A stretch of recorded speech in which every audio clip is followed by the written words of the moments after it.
Founders of Law Foundation e entre 2006 e 2013 trabalhou como um dos advogados da Comissão Interamericana de Direitos Humanos. A outra pessoa que nos acompanha é Fábio de Sá Silva, que é professor assistente de estudos internacionais e professor Rick Carey de estudos brasileiros da Universidade de Oklahoma, nos Estados Unidos, onde também dirige o Centro de Estudos Brasileiros, juntamente com a professora Michele Moraes. Pesquisa temas de direito e sociedade com ênfase na organização social e nos impactos sociais e políticos das profissões jurídicas no Brasil e em perspectiva comparada.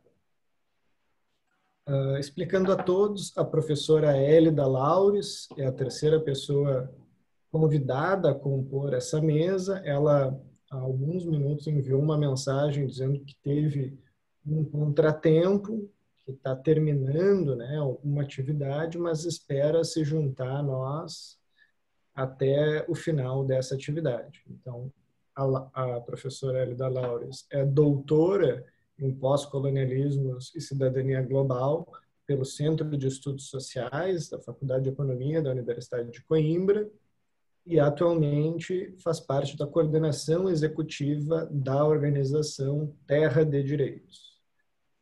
Então, sem mais delongas, se assim aceitar, eu gostaria de passar a palavra ao Daniel Cerqueira para que desse início ao nosso debate, à nossa mesa, já aproveitando para agradecer pela presença e pelo aceite ao convite.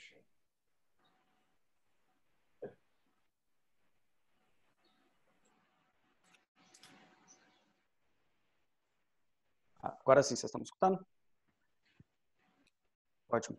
Marcelo, muito obrigado pelo convite. É um prazer acompanhar vocês aí à distância. Infelizmente, esses tempos de pandemia não nos permite outro formato. E eu gostaria também de manifestar em solidariedade para todos e todas. Espero que vocês estejam atravessando esse momento tão crítico com a maior serenidade possível.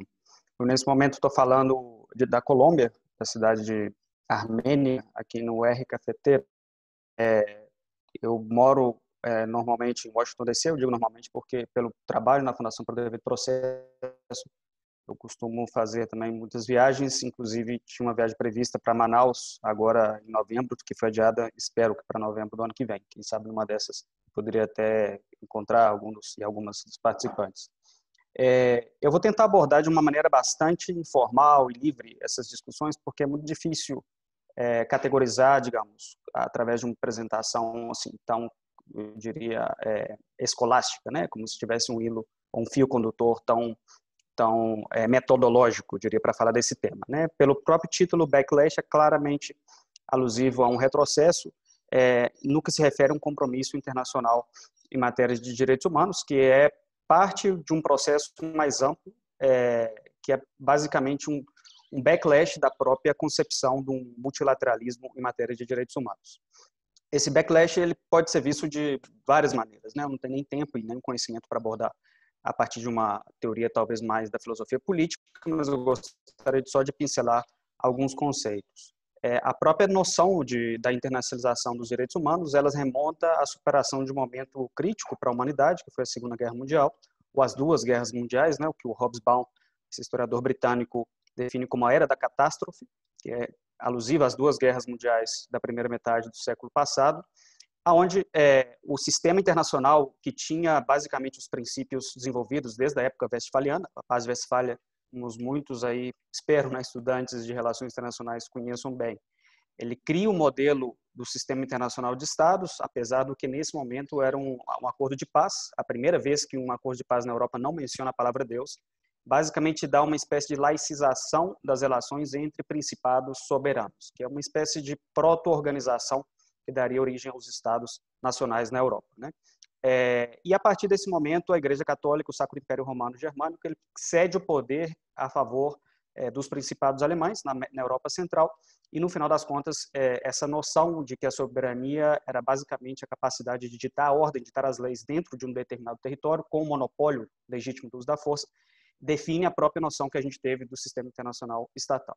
E nesse sistema, os mecanismos próprios de preservação da paz, por exemplo, nos acordos de Versalhes, depois das guerras napoleônicas, eram baseados essencialmente num equilíbrio de poder, onde as grandes potências europeias buscavam evitar um confrontamento generalizado, justamente pensadas para conter militarmente, né, um enfrentamento dessa dimensão. Isso, obviamente, fracassa na Primeira e na Segunda Guerra Mundial, e a comunidade internacional consagra a dignidade humana como uma espécie de contenção ao exercício da soberania.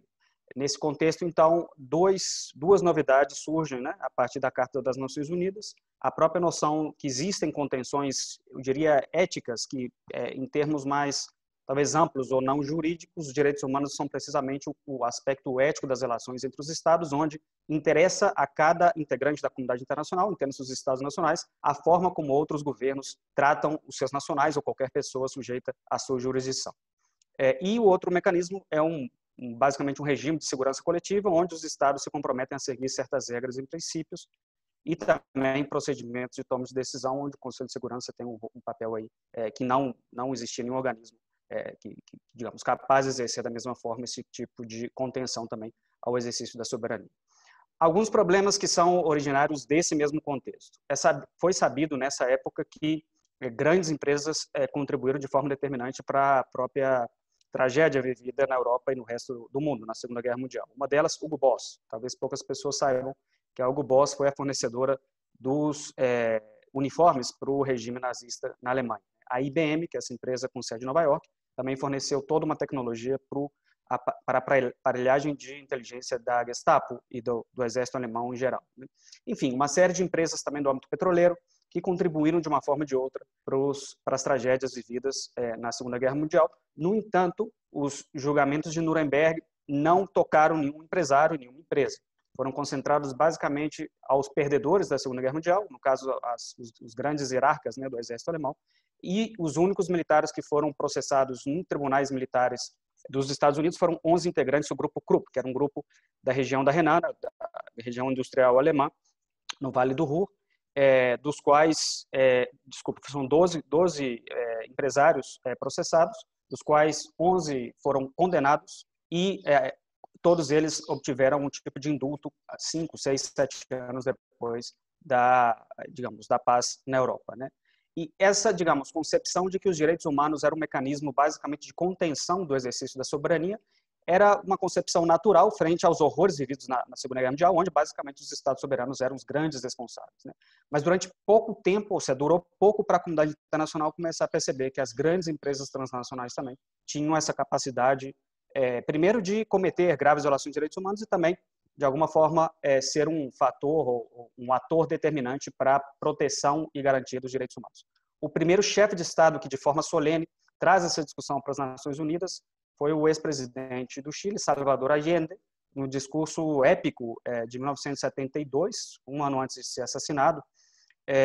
Ele sugere no Conselho Econômico e Social das Nações Unidas justamente a criação do Código de Conduta, para os Estados controlarem a forma como as empresas, de alguma forma, conturbando, né, as relações internacionais nesse momento e gerando uma série de problemas também, digamos, alusivos a ditaduras militares, outras séries de problemas. Apesar do que, eu diria que no pensamento econômico liberal dessa época, particularmente a escola da Áustria, se pensava um modelo onde os direitos humanos tinham um papel basicamente de legitimização política e ética de um modelo econômico basicamente pensado para romper as fronteiras nacionais para a circulação de mercadoria e bens e serviços, né? Não, obviamente não a mão de obra. Acho que no modelo liberal absoluto a gente teria basicamente o comunismo, né? Um livre intercâmbio de mãos de obras, mercadorias e capital é obviamente um modelo que nunca foi implementado de maneira mais contundente. Mas o discurso neoliberal, inclusive do Hayek nesse momento, foi o que se incorporou no modelo da União Europeia, onde se flexibiliza as barreiras aduaneiras para gerar uma circulação de mercadorias e os direitos humanos, de alguma forma, julgavam como um fator de legitimidade ética desse modelo econômico, de alguma forma, né? O que muda, eu acho que um grande fator que explica o backlash em matéria de direitos humanos hoje em dia. que eu diria o neoliberalismo, o ultraliberalismo, ele já prescinde dessa necessidade da normatividade, onde os estados não têm maior poder digamos, de atuação, né? O estado no sentido dos governos com maior controle e regulação da atividade econômica, em geral, qualquer tipo de atividade, digamos, de caráter mais coletivo, né? Então, eu diria que a nova vertente do neoliberalismo hoje em dia, ela já não necessita, de maneira pelo menos explícita, de um Estado regulador para garantir certos direitos humanos mínimos. É um discurso onde, inclusive, se aceita um ufanismo ou um discurso nacionalista bastante exaltado, né? Isso ficou muito evidente na forma, por exemplo, como grandes empresas foram favorecidas de alguma forma de governos como Donald Trump, o próprio Jair Bolsonaro, né? Essa aliança tão bizarra entre radicalismo político e ultraliberalismo econômico. Em sentido mais, eu diria, histórico, o liberalismo econômico sempre dialogou com o liberalismo político. Fernando Henrique Cardoso, talvez um exemplo clássico de liberal político com uma agenda neoliberal econômica. Existe uma certa coerência, inclusive, entre os dois discursos, né? Um liberal autêntico não tenta impor as suas concepções morais, digamos, ou religiosas ao resto da população, no sentido liberal, talvez, do Rawls e Ronald Dworkin, enquanto uma pessoa antiliberal é justamente aquela que não aceita nenhum discurso mais cosmopolita, de aceitação universal de certos valores, né? Busca, por exemplo, preservar certos valores coletivos, e tem um discurso, inclusive, do nosso querido ministro de Relações Exteriores, que eu esperava que ia cair na corda bamba, né, com a eleição dos Estados Unidos. A maior corda bamba até agora foi a rejeição do Senado ao embaixador que o Ernesto Araújo propôs. Espero que continue perdendo qualquer tipo de indicação para embaixadas no Senado, e que em algum momento a corda realmente despenque esse sujeito tão nefasto. Ele deu um discurso, acho que nos primeiros dias da posse dele, falando que o grande problema no mundo não era a xenofobia, era a cacofobia. Cacofobia, esse radical grego, esse prefixo grego, significa o medo da própria nação, digamos, da própria coletividade, do próprio território. Então, esse discurso, de alguma forma, centrado nesse ufanismo, nesse nacionalismo, hoje em dia ele dialoga de maneira muito franca com o ultraliberalismo econômico. Não existe uma incompatibilidade como existia, por exemplo, na própria década de 70, apesar do que, obviamente, as empresas transnacionais foram as grandes favorecidas desse modelo, onde se respeita direitos humanos, mas, no fundo, não se ataca, não se reconstrui as estruturas sociais que são injustas, né? E durante várias décadas, durante a Guerra Fria, a grande aposta da comunidade internacional, mais influenciada pelos Estados Unidos, obviamente, priorizou os direitos civis e políticos e uma concepção de direitos humanos pensado em favor dos indivíduos, né? Uma oposição de liberdades fundamentais aos indivíduos. Uma discussão bem interessante ocorreu, por exemplo, no momento de discutir o conteúdo do artigo 27 da Declaração das Nações Unidas, que é justamente o artigo que protege a autonomia cultural, o direito à cultura, né? Vários países tentaram limitar esse artigo à proteção de copyrights, os direitos autorais na criação artística, na criação da cultura como tal, inclusive a própria França. Relembremos que, esqueci o nome dessa organização, a organização que certifica as patentes em âmbito internacional, tem a sede em Paris, e, obviamente, a delegação dos Estados Unidos, encabeçada nesse momento pela Eleanor Roosevelt, a viúva do Franklin Delano Roosevelt. A postura deles era basicamente, da maioria dos países da Europa Ocidental, é que não, isso tudo é direito de propriedade, não precisamos de lidar com o direito à cultura como articulado separado, vamos limitar isso aqui a direitos individuais, isso aqui é tudo copyright, né? E, de maneira surpreendente, poucas pessoas sabem, talvez, boa parte das delegações da América Latina empurraram uma concepção de direito à cultura um pouco mais coletiva. Ainda assim, se vocês lerem autores como Kimlicka, esse canadense, ou Taylor, também do Canadá, eles explicam como a internacionalização dos direitos humanos ela foi pensada desde uma ótica muito liberal, de combate ao utilitarismo do liberalismo inglês, o direito de John Stuart Mill do século XIX, mas muito arraigado no chamado liberalismo igualitário, do Dworkin, do Rawls, que, em último caso, pensa a relação entre pessoas como todas as pessoas têm as mesmas aspirações, que é um liberalismo, no sentido da filosofia política, também muito favorável ao liberalismo econômico, no sentido já da escola austríaca, né? O que acontece hoje em dia, no meu ponto de vista, de vários doutrinadores que eu gosto, compartilho, né, de alguma forma, a leitura. A chegada ao poder de governos que nem o Bolsonaro, que nem o Donald Trump, de alguma forma também no resto da América Latina, claro, é difícil comparar, inclusive, Bolsonaro com Macri, com Pinheira, mas, no fundo, é um liberalismo que não é impermeável ao discurso conservador ou ultraconservador de imposição de certos valores chamados majoritários, né?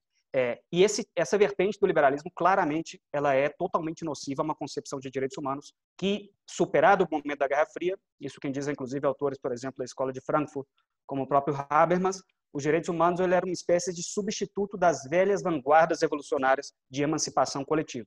O que o Habermas e outros autores como Honneth também, que talvez é o último, né, das grandes vertentes emancipatórias da Escola de Frankfurt, o que eles propunham era basicamente o conceito de justiça a partir do reconhecimento das diferenças individuais e coletivas, coisas que a própria Escola de Frankfurt não chegou a abordar dessa forma. A grande aposta da Escola de Frankfurt, antes do Honneth, era basicamente abordar as estruturas de desigualdade, e os direitos humanos não tinham um papel talvez tão preponderante. A partir do Honneth, em particular, do Habermas, os direitos humanos ele é posto na mesa, digamos, da filosofia política, como basicamente o elemento de emancipação das desigualdades, entendidas como estruturas desiguais e também as injustiças pelo, digamos, desconhecimento das diferenças das pessoas. O que eu quero me referir aqui?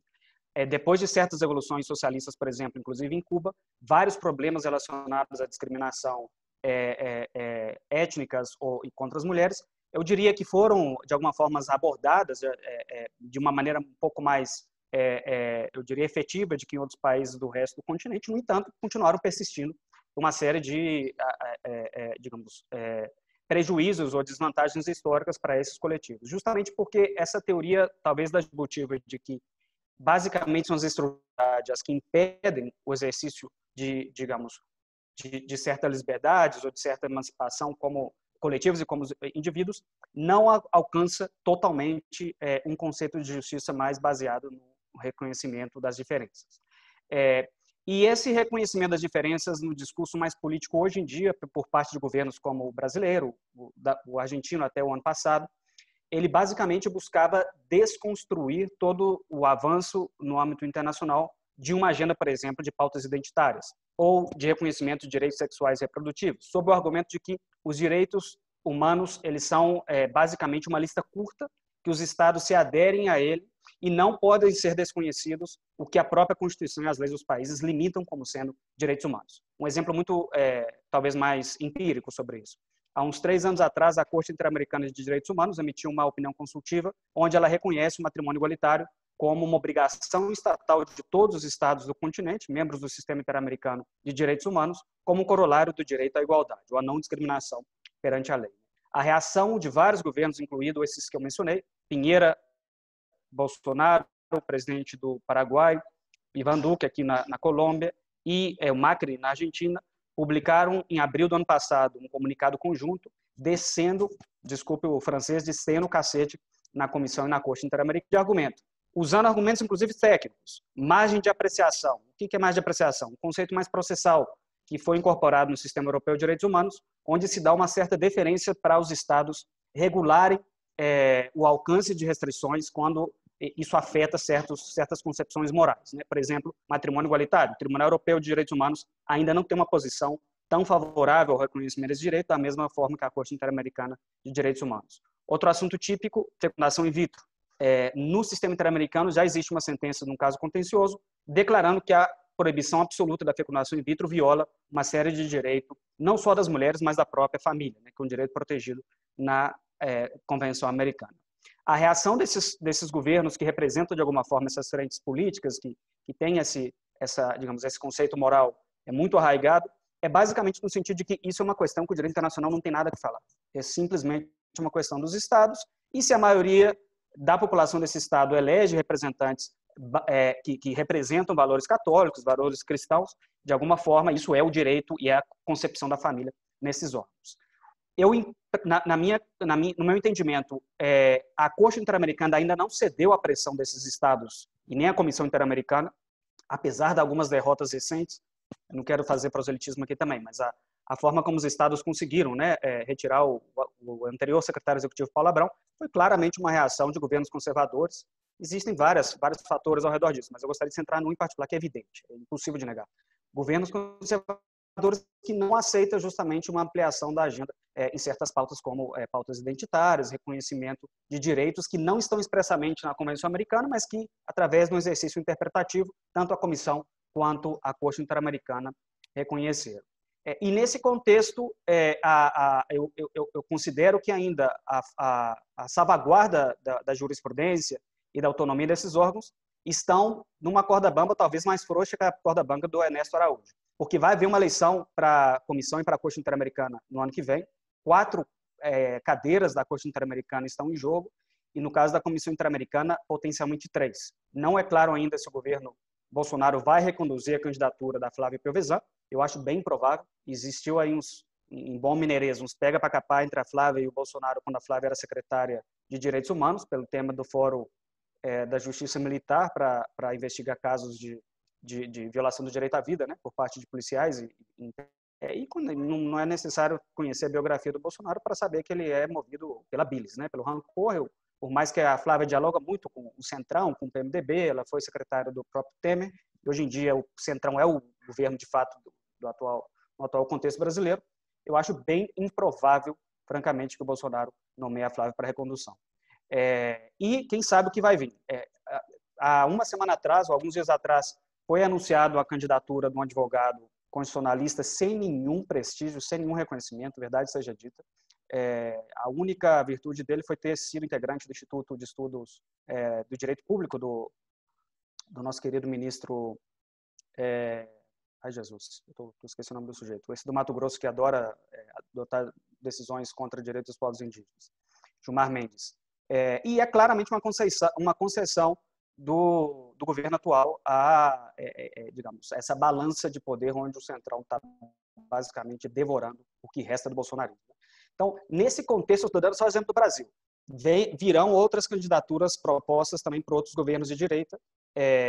Eu acho que, francamente, a eleição atual de Secretaria Executiva da Comissão Interamericana é um mero detalhe, um mero footnote no destino que pode ter o sistema interamericano depois da eleição do ano que vem na Assembleia Geral. Se tivermos 4 juízes conservadores, possam ter certeza que esses avanços, por exemplo, no reconhecimento do matrimônio igualitário, certas pautas e certas ampliações da agenda de direitos humanos vão enfrentar um retrocesso não só no discurso político, aí sim um retrocesso jurídico. Novas regras e obrigações estatais, por exemplo, não duvido, reconhecimento, por exemplo, da proteção do feto desde a concepção, que dá para, inclusive, ter esse diálogo em função do conteúdo do artigo 4.1 da Convenção Americana sobre Direitos Humanos.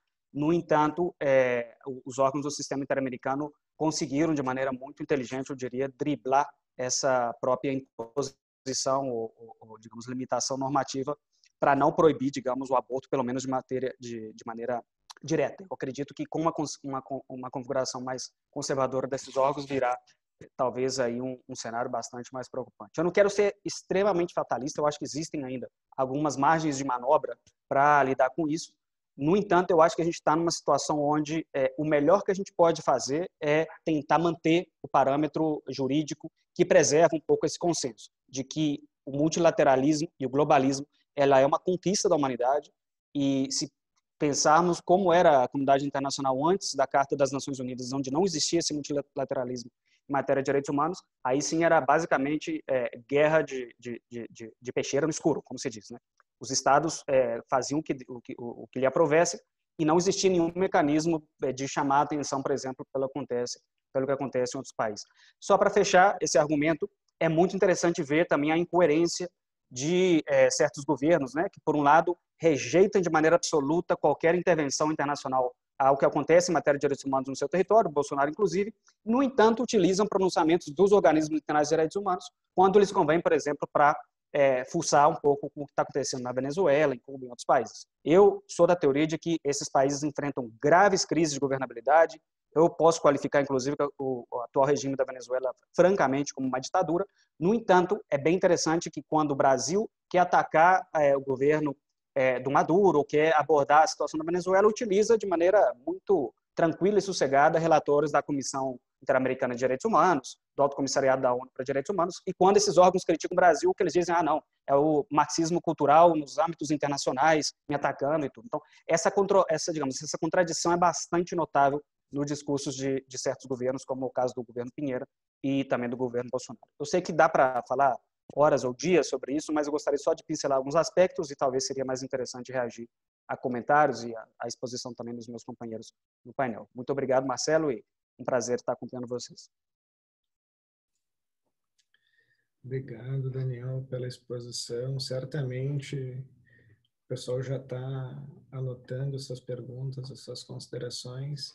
Eu, de pronto, vou passar a palavra ao professor Fábio Sainz Silva para que faça a sua exposição. O que eu vou combinar com as pessoas que nos acompanham é que já enviem as suas perguntas. Nós temos um chat aqui na plataforma e, ao final, nós organizamos aí blocos de perguntas para que se estabeleça o debate. Então, com a palavra, o professor Fábio. Obrigado, Marcelo. Obrigado aí a todos e todas pelo convite para participar desse evento.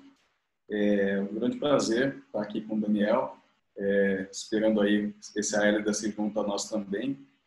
Pessoas por quem eu tenho imensa admiração e acho que contribuem muito, né, para o Brasil melhor, no mundo melhor, em várias dimensões. Queria só pedir desculpas aí pela condição, porque eu estava comentando com o Marcelo aqui antes, na salinha, que eu estou no Brasil agora, Daniel, você foi para a Colômbia, né? E eu vim para o Brasil essa semana. E aí eu perdi o meu computador na viagem. E quem me conhece sabe que isso é muito, muito fácil de vislumbrar, né? Porque eu sou um cara muito difícil para gerenciar minhas próprias coisas. Mas então eu estou aqui com o computador meio improvisado. Eu acho que, enfim, vai dar conta do recado, mas peço desculpas aí se eu fizer alguma barbeiragem aqui. O Marcelo disse que ele não ia fazer uma exposição escolástica, né? Mas certamente vocês vão considerar a exposição dele muito mais articulada do que a minha, porque eu assim como ele, vim um pouco com o interesse de fazer algumas ponderações aí de uma maneira mais livre, né? Mas eu vou cumprir o meu intento. Ele não, ele de fato apresentou aqui algo, né, bastante articulado e com grande substância, né? Densidade, inclusive, histórica e intelectual. Eu, quando recebi o convite para esse evento, né, eu busquei me fixar um pouco em torno dos 3 temas que estão enunciados, ou dos 3 elementos que estão enunciados na proposta, né? Backlash, direitos humanos e impactos no Brasil. Acho que boa parte do que eu vou dizer aqui converge, né, com o que o Daniel dizia antes. Mas vamos lá, então. Bom, primeiro eu acho que é importante a gente pensar, né, e talvez aqui tenha muito pouca originalidade, muito pouca novidade, né? Mas por que a gente hoje fala de backlash em direitos humanos, né? De onde vem um pouco a própria possibilidade, né, e a legitimidade de se falar nisso. Um pouco daquilo que Daniel falava, né? O fato de que questões básicas dos direitos humanos, né, e aqui nós estamos falando sobretudo de direitos civis, né, hoje se encontram em xeque, né, e se encontram em xeque pela ação de governos eleitos, né, que, no entanto, atuam, né, contra um dos aspectos fundamentais da democracia liberal, que é a liberdade, né, de oposição, de associação, tá? De expressão, tá? E a possibilidade de construção, né, de diferentes projetos de vida, a ideia do pluralismo. Tá? Então, o que a gente olha hoje, a partir de governos, como ele mencionou, Trump, Bolsonaro, né, um pouco no Reino Unido, com o Brexit, né, a configuração, a formação de governos, né, eleitos, que, no entanto, minam os aspectos da democracia liberal, que é, no fundo, o contexto que permitiu a sua própria eleição, mediante ataques a opositores, a minorias, né, a imprensa, né, e mediante um expediente que muitas vezes dito de polarização política, mas que, na verdade, é de extremismo, e, sobretudo, à direita. Por exemplo, Marcelo citava aqui, né, algumas dessas iniciativas de moralização, né, de tentar reduzir todo o debate público e o significado dos direitos humanos àquilo que é a compreensão moral exclusiva. Mas se a gente for olhar para como acontece esse processo de declínio da democracia liberal no mundo, a gente olha, por exemplo, como nos Estados Unidos, né, o grupo que é eleito como inimigo da nação são os imigrantes. Né? Na Hungria ou na Rússia, né, homossexuais. No Brasil, a esquerda, né, que na verdade é um pouco disso tudo. Né? São movimentos, entre aspas, chamados de identitários, né? Mas também movimentos de defesa do meio ambiente, sindicatos. Né? Então, quer dizer, existe esse processo pelo qual se busca identificar grupos e compreender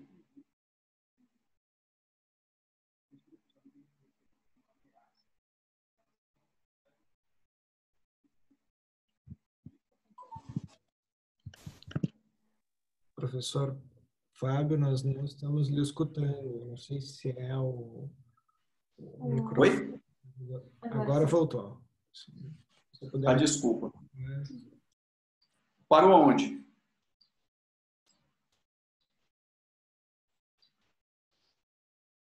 Eu que não discuto agora, mas vamos lá. Não, eu dizia que existe esse processo, né, de identificação de grupos e designação de grupos como inimigos da nação, como uma ameaça existencial da nação e, né, uma atuação no sentido de perseguir, eventualmente aniquilar esses grupos. Né? Isso acontece não apenas em países periféricos, ou países que vinham transitando para a condição de democracias liberais, né? Mas também em países centrais. Eu mencionei aqui Estados Unidos e Reino Unido como exemplos, né, de países em que se tomava como um dado, né, que eles se constituíam como democracias liberais maduras e que, na verdade, demonstraram, né, fragilidades nesse sentido. Movimento que já eram tidos como democracias consolidadas e que, na verdade, tinham um grande papel na construção internacional dos direitos humanos, como é o caso do Brasil. Tá? Por mais que o Brasil, enfim, vivesse um processo recente de construção institucional democrática, né? Mas é um país que tinha conseguido um avanço muito grande em um período de tempo muito pequeno. Tá? Bom, esse é o backlash, né? A gente olhar para o lado e perceber que boa parte daquilo que a gente tomava como um dado, direitos e garantias que nós entendíamos que eram razoavelmente assentados, né, no panorama internacional e também doméstico de países importantes, está indo um pouco por água abaixo. Tá? Bom, por que a gente consegue... O que nos leva a compreender isso como um backlash? E aqui também acho que faço eco a algumas ponderações do Marcelo, né, na fala dele. Importante lembrar que os direitos, e a gente aprende assim, sobretudo em faculdade de direito, né, os direitos humanos, eles surgem com o discurso de que são naturais ou auto-evidentes. Desde as declarações até as obras filosóficas que fundamentam esses direitos, né, no século XVIII para XIX, depois ao longo do século XX, né, apelam muito para essa justificação, né, esse fundamento. Né. E esses direitos que se apresentam como naturais ou autoevidentes, né, de fato, basearam projetos políticos e econômicos liberais que tiveram um caráter de triunfo, né, historicamente, sobretudo a ponto de que nos anos 90 se convencionou chamar isso tudo de consenso. Existia um consenso de que a democracia liberal e de direitos básicos, né, ao lado da economia de mercado, eram eventualmente o fim da história, né, como escreveu um autor importante na época, o Francis Fukuyama. Né? Então, ou seja, é um conjunto de certezas que nós tínhamos, né, de que existia uma plataforma de direitos né, cujo fundamento se apresentava como natural, autoevidente, né, e que, de fato, né, estava entrelaçado com o processo de desenvolvimento político e econômico, né, que vinha se estabelecendo, né, como, em tese, consensual. Agora, e aí aqui eu retomo um elemento importante da fala do Marcelo, né? Os direitos humanos sempre foram um palco de disputa. Ele mencionou aqui direitos culturais, mas também direitos sociais e econômicos, né? Ao longo do século XX, por exemplo, né?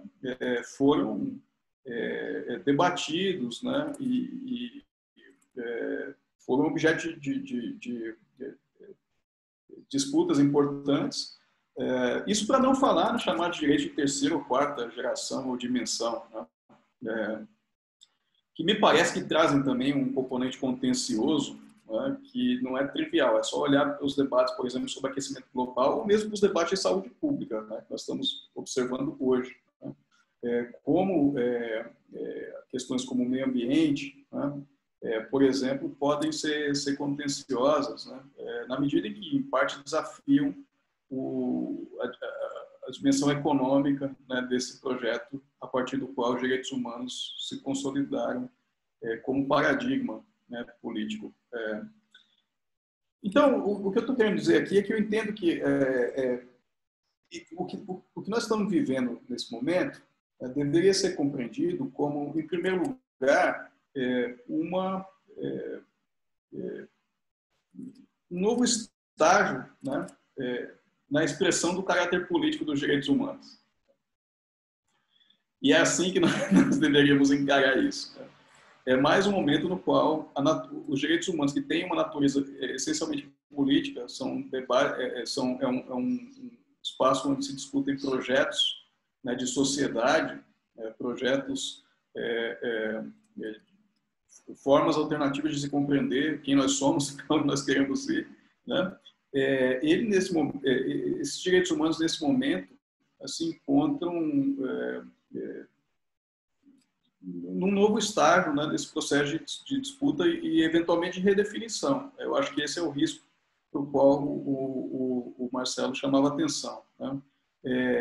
Redefinição que pode se dar pela captura de instituições, né, pela depredação, né, de instituições, a partir desses governos de extrema-direita, né? Ou mesmo culturalmente na sociedade. Eu acho que já existe hoje uma tentativa de se redefinir, né, o conteúdo dos direitos humanos, né,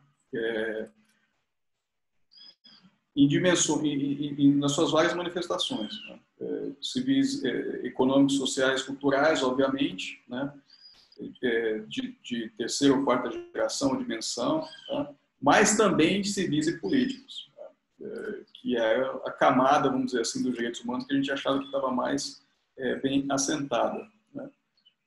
Bom, aí, quer dizer, algumas coisas para a gente pensar aqui. Se esse já é um processo complexo e complicado, né, no mundo todo, quais são as características aí do Brasil que eu acho que tornam isso tudo um pouco especial, né? Em primeiro lugar, o fato de que o Brasil é um país que tem um histórico de desigualdade imenso, né? E que é um país que vinha construindo, né, as fundações da sua própria democracia a partir de uma mudança muito recente na Constituição de 88, né, sem ter conseguido amadurecer alguns aspectos dessa mudança, né, da maneira como seria importante que tivesse amadurecido. Eu falo aqui, por exemplo, democratização dos meios de comunicação, né? Democratização das instituições de justiça, que é um dos aspectos importantes aí para a reflexão, né, dessa audiência, né? Então nós estamos falando e justiça de transição, né? O que habilita hoje um militar, né, a se colocar como porta-voz desses valores reacionários, né, como é o caso do Bolsonaro, né? esses elementos, né, que configuram assim, o quadro brasileiro 30 anos depois da Constituição de 88, né, eles certamente vão tornar o processo de enfrentamento desse backlash, né, muito mais complicado. E aí, agora, eu também queria chamar a atenção para duas coisas, né, antes de finalizar aqui. Primeiro, e isso também Marcelo dizia um pouco, existe uma contradição interna nesse backlash, né, porque é um backlash que ele se fundamenta, né, como rejeição de um paradigma, né, que é o paradigma dos direitos humanos, incluindo a sua dimensão civil e política, né, e no plano internacional, que o Marcelo, o que Daniel chamou de globalismo, né, ou seja, multilateralismo. Acho até bom a gente não usar globalismo por conta da forma como o próprio Ernesto Araújo, né, busca desqualificar, né, esse termo. Mas do multilateralismo. Né, agora, por outro lado, né, é um projeto que não pode, né, como o Daniel dizia, entregar para a maioria da população um mundo melhor, né, porque está fundamentalmente comprometido com exclusão, em várias dimensões. Ou seja, em algum momento eu acho que essa contradição vai ficar aparente para as pessoas, né?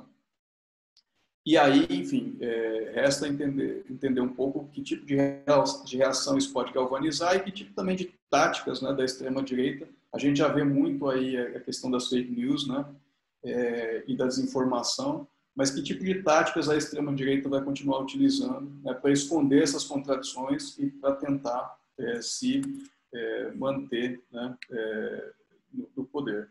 E aí, por último, acho que um aspecto também que não é trivial desculpa, um aspecto que eu acho que não é trivial é a eleição do Biden nos Estados Unidos, né? Acho que isso traz um elemento novo, não porque o Biden seja um revolucionário, um grande progressista, mas porque o Biden é fundamentalmente comprometido com a ordem liberal internacional, da qual o Daniel falava, né? Baseado em multilateralismo, baseado em direitos civis e políticos, né? É daí que ele vem um pouco, e é contra o backlash que ele é eleito, né? Qual vai ser o papel, acho que, dos Estados Unidos em, né, de certa forma, tentar recolocar, né, um mundo na rota, como o Daniel dizia aqui, né? Quer dizer, ele falava que nós estamos aqui, no fundo, os conservadores hoje somos nós, né? Porque o que a gente quer é conservar aquilo que 200, 300 anos de história produziu, né, em termos de uma plataforma política mínima, que todos nós consideramos que é insuficiente, né, mas que a gente quer que ela se mova daqui para frente, não daqui para trás, né? Então, quer dizer, que papel que os Estados Unidos eventualmente pode desempenhar, né, em manter, né, o mundo na rota dos direitos humanos, ainda nessa concepção ainda restrita, né, e do multilateralismo, sobretudo tendo em vista, né, que também as alternativas que se colocam também à hegemonia americana, né, no mundo não são necessariamente as mais promissoras para essa finalidade, né? E aqui, só para encerrar, já que falávamos de perspectivas para o Brasil, e aqui é que eu acho que o Brasil faz uma falta grande, né? Porque o Brasil já foi o porta-voz de um projeto político que era né, expandir a democracia, expandir direitos humanos, né? Talvez ainda com alguns limites, né? Mas era um projeto político que era muito avançado e tinha uma capacidade de liderança que não era desprezível no mundo, né? Então hoje a gente também não conta com isso e acho que isso é muito ruim, e acho que todos nós temos que lamentar. Vou ficar por aqui. Quero dialogar do que em falar além do que eu já falei, que não foi muito. Obrigado. Muitíssimo obrigado, professor Fábio, por sua exposição. Agora, como prometido, a ideia é que nós demos início, né, às intervenções da audiência que nos acompanha nessa noite de hoje. Então, eu sei que já tem algumas perguntas no chat. Eu gostaria, para esquentar o nosso debate, um tema que já foi pincelado nas duas falas, mas que eu gostaria de dar uma nova oportunidade com mais luz, diz respeito à democracia representativa e o backlash em direitos humanos, né? Então, o golpe contra Dilma Rousseff em 2016, a eleição do Bolsonaro em 2018, são eventos conectados a uma ascensão global de representantes que são, como vocês bem falaram, populistas, conservadores, autoritários.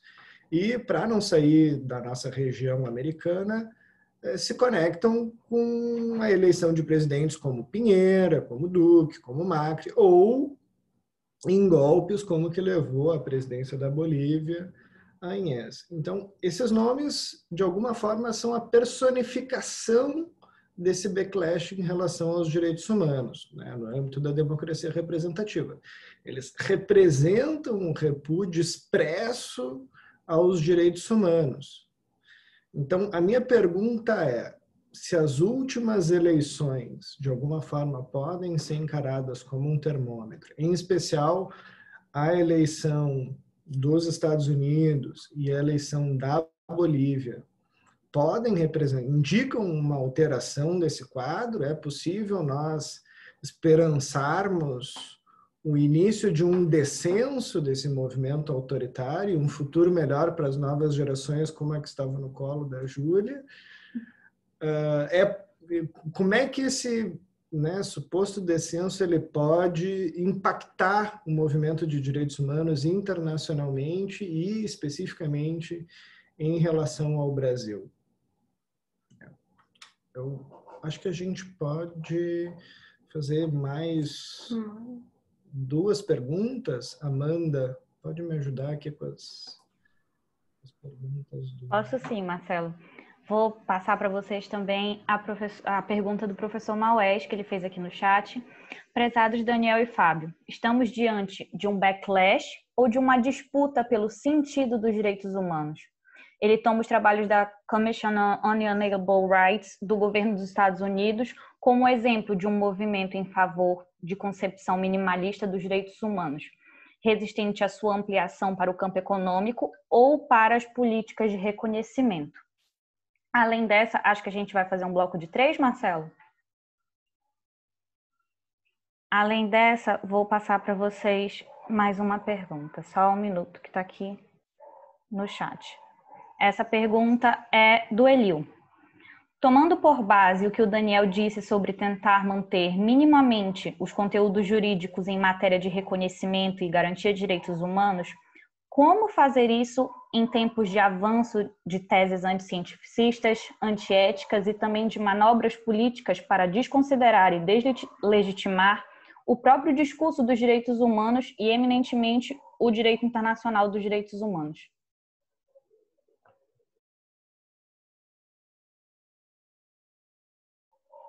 Aí eu não sei se vocês querem, quem quer começar, quem vocês vão se revezar para responder as perguntas. Pode fazer uma fala, um responde as 3 perguntas ou as perguntas que se sentir confortável e depois a gente passa para o seguinte, talvez começando pelo Daniel. Sim, não, são perguntas bem capciosas. Quisera eu ter uma resposta assim, então, um formato menos de oráculo. O que eu vou ter que usar é a técnica de oráculo aqui, no sentido de tentar, digamos, dar algumas, se chama em espanhol de desglossar, né? Partir em pedaços para tentar categorizar um pouco melhor. Eu vou começar pela última, que eu acho ela bem interessante. Eu acho que parte do desafio que a gente tem agora é justamente repensar criticamente certas instituições jurídicas que foram moldeadas para legitimar um modelo eu diria, econômico, um modelo social, que funcionou muito bem até o momento onde o próprio, reitero o tema, né, os grandes grupos econômicos prescindiram dessa necessidade do discurso dos direitos humanos, do multilateralismo, como um elemento ético, digamos, que fazia sentido para basicamente a população aceitar certas políticas de afastamento do Estado de um projeto mais eu diria, republicano coletivo de bem-estar social, né? O avanço do neoliberalismo nos Estados Unidos e na Inglaterra, por exemplo, ele dialogou muito bem, muito tranquilamente com o discurso de liberdades fundamentais, um pouco a volta às origens do que eram as liberdades fundamentais dos Estados Unidos, que propôs o Reagan na década de 80, mas o Reagan nunca abandonou o discurso de direitos humanos. A versão mais radical, eu diria extremista, do republicanismo, no sentido do Partido Republicano nos Estados Unidos, é a versão do Trump, faz chacota dos direitos humanos, considera os direitos humanos basicamente um discurso de extrema esquerda, como se o Biden fosse extrema esquerda. Então, hoje em dia, a gente vive já um pouco outra vertente do ultraliberalismo econômico casado com um reacionarismo ético e conservador, bastante perigoso, mas muito eficiente, extremamente eficiente. Atropelou processos eleitorais em toda a Europa, na América Latina em grande parte. E eu acho que, em todo caso, a vitória do Biden nos Estados Unidos ela é muito conjuntural. Ela foi, em grande medida, resultado da crise econômica, da crise sanitária em razão do Covid, mas se a gente olhar o prognóstico eleitoral no começo desse ano, o Donald Trump tinha plenas condições de ser reeleito. E também não foi uma vitória assim avassaladora do Partido Democrata. Existe ainda o risco, né? Vai ter uma eleição especial na Geórgia. Eu não sou capaz de explicar o sistema eleitoral americano, moro nos Estados Unidos tem quase 15 anos, mas até hoje eu não entendo.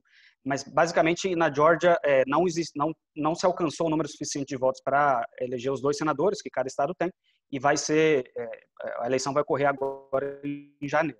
Se os republicanos conseguirem as 2 cadeiras, eles vão ter maioria de uma cadeira no Senado. E na Câmara dos Deputados é uma maioria bastante tênue. Então, não é uma vitória, assim, eu diria uma vitória mais pírrica do que uma vitória realmente que dá condições do Biden impor um modelo de governabilidade. Várias das propostas, por exemplo, do que ele chama de gerrymander, né, que é o desenho do mapa da circunscrição eleitoral para favorecer os partidos que governam certos estados, o sistema eleitoral é muito concentrado no federalismo americano, isso já não vai acontecer. Os democratas não têm condição de passar uma reforma assim, que seria, não sei se necessariamente uma reforma constitucional, eu acho que uma reforma legal meramente, mas com a situação atual no Congresso, eles não têm condição. Enfim, uma série de outras medidas também de política social, eu vejo muito improvável que os democratas consigam humanizar um pouco mais o modelo de bem-estar social nos Estados Unidos, que é praticamente inexistente. E eu acho que, em todo caso, a gente não tem que pensar o avanço dos grupos conservadores, né, como um projeto político meramente, digamos, moral, ou que ganhe espaço com pessoas que realmente pertencem a essa, digamos, essa cosmovisão, essa visão de mundo. Então, um exemplo muito concreto, familiar, quando eu tentava dialogar com pessoas próximas da minha família, porque não era aceitável votar no Bolsonaro, quando eu tentava usar argumentos, por exemplo, que ele era misógino, que ele era racista e tudo, não tinha muito efeito. Então, em grande parte, a situação econômica de uma parcela da população dos Estados Unidos, que foi muito prejudicada pelo modelo, basicamente, que permitiu, né, a fuga de indústrias para outros países, particularmente as maquilas na América Central e México, e a indústria chinesa também, isso teve um peso muito grande na forma de votar desse público. Durante muitas décadas, inclusive, a maioria dessa população trabalhadora branca em Michigan, parte de Ohio, Minnesota, votava no Partido Democrata. E o Partido Democrata perdeu essa capacidade de representar justamente os anseios da população branca trabalhadora dos Estados Unidos. É um tema bastante complexo, mas eu vou voltar à discussão das instituições jurídicas, né? Como se diz, o caráter sacrossanto, por exemplo, da liberdade de expressão, que é um excepcionalismo muito do sistema jurídico dos Estados Unidos, que é uma herança dessa versão liberal do Stuart Mill. O Stuart Mill tem um livro que chama On Liberty, sobre a liberdade, onde ele divide os direitos humanos em 2 categorias, que ele chama de other regarding, ou seja, em relação aos outros, e self-regarding. E os self-regarding são tipicamente liberdade de culto, liberdade de religião, que só atém a própria pessoa que exerce esse direito, né? Não interessa a ninguém se eu sou Hare Krishna, se eu sou pentecostal, é uma questão do meu fórum íntimo, então o Estado não tem por que intervir. No entanto, a liberdade de expressão é um típico direito que se chama other regarding, que pode atingir a honra, a dignidade, a reputação de uma outra pessoa. No entanto, o Mill falava, o tratamento que deve ser feito à liberdade de expressão tem que ser a mesma dos self-regarding rights, dos direitos relacionados ao fórum íntimo das pessoas, porque o exercício da liberdade de expressão, ele basicamente busca chocar ideias para alcançar uma verdade que não é pré-estabelecida. Essa definição mais utilitária dos direitos humanos, que de alguma forma deram lugar a certas instituições jurídicas, né, a proteção absoluta da liberdade de expressão, chegaram a tal nível que, por exemplo, hoje em dia não existe muito mecanismo jurídico ou institucional para, por exemplo, exigir do Facebook ou da WhatsApp bloquear ou sancionar a emissão de certas informações que têm um impacto de calamidade pública em contextos de crise sanitária, por exemplo, né, como é o caso da pandemia. E, obviamente, também em contextos eleitorais. Nos Estados Unidos, em particular, eu acho que a guerra agora está virando um pouco, ou está, digamos, a balança está pesando um pouco mais para o lado de não. O negócio já virou circo, né? Temos que ter alguns compromissos coletivos que não podem ser soslayados, não podem ser prejudicados por essa noção de que não, a liberdade de expressão tem que ser respeitada sobre qualquer tipo de situação, porque justamente isso está afetando a qualidade do debate eleitoral, do debate público e também a qualidade da própria saúde pública, né? O movimento antivacina, por exemplo, no mundo inteiro, descansa em grande medida no que o companheiro mencionou dos discursos anticientíficos, que tem essa blindagem da liberdade de expressão como uma coisa sacrossanta, não importa se isso causa algum tipo de dano para a coletividade, inclusive para todo um sistema de saúde, né? Eu acho que parte do exercício que tem que ser feito é essa reconciliação de princípios mais republicanos, não é republicano no sentido do Reagan, do republicano nos Estados Unidos, republicano no sentido de certos compromissos com valores coletivos, republicano mais no sentido da Revolução Francesa, né, do Rousseau, toda essa galera.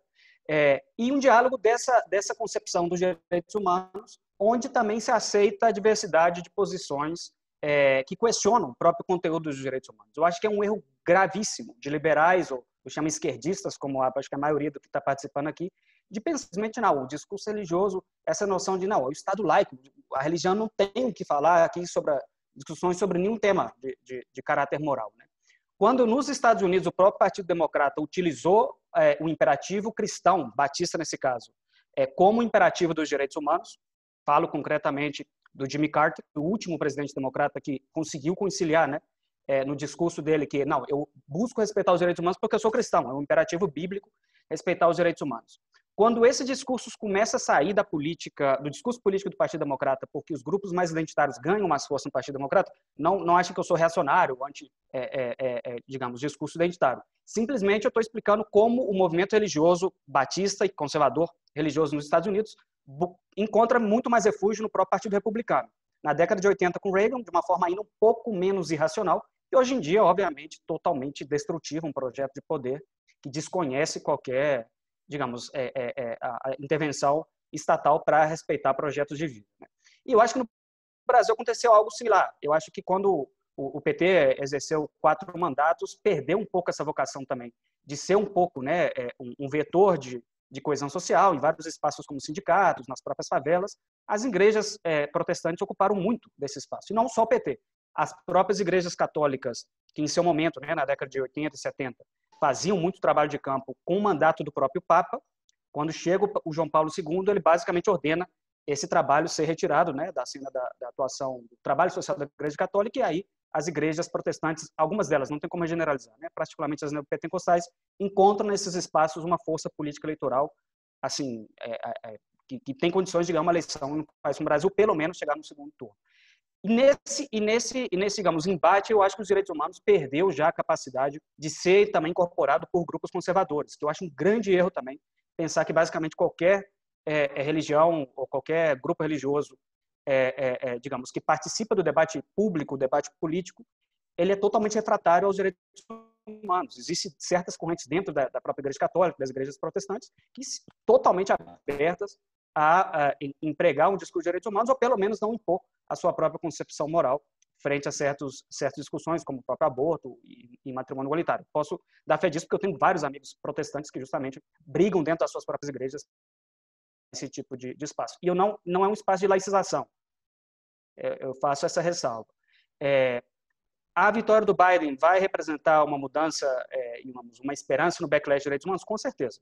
Vai, pelo menos, colocar um pouco o pé no freio que estava o acelerador, né, da política externa dos Estados Unidos, coordenando espaços com o Brasil, com outros países, inclusive países do Oriente Médio, uma tradição ultraconservadora em matéria de direitos das mulheres, por exemplo, para vetar certos termos ou certas resoluções no âmbito das Nações Unidas. Agora, vai significar um regresso, né, ao discurso dos direitos humanos como a época do Jimmy Carter? Com certeza não.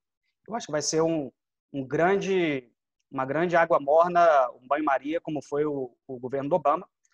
Eu não tenho muita expectativa também de que vão conquistar os democratas o coração do eleitorado mais da classe trabalhadora dos Estados Unidos, como é o projeto de grupos um pouco mais progressistas, né, como é o caso do Bernie Sanders e outros do Partido Democrata. E a própria Kamala Harris, eu acho que também não representa de maneira fiel, digamos, a plataforma do próprio Bernie Sanders, que é o grupo realmente mais progressista dentro do Partido Democrata. Dos males, o menor, obviamente, né, pelo menos dá tempo da gente respirar. Os Estados Unidos vai passar a fatura para o Brasil. Eu acredito, inclusive, que o convite para a posse do Biden vai ser feito de uma maneira claramente agressiva, ou não sei se nem o Brasil vai enviar alguém de um bom perfil, talvez o próprio embaixador do Brasil vai ter que atender.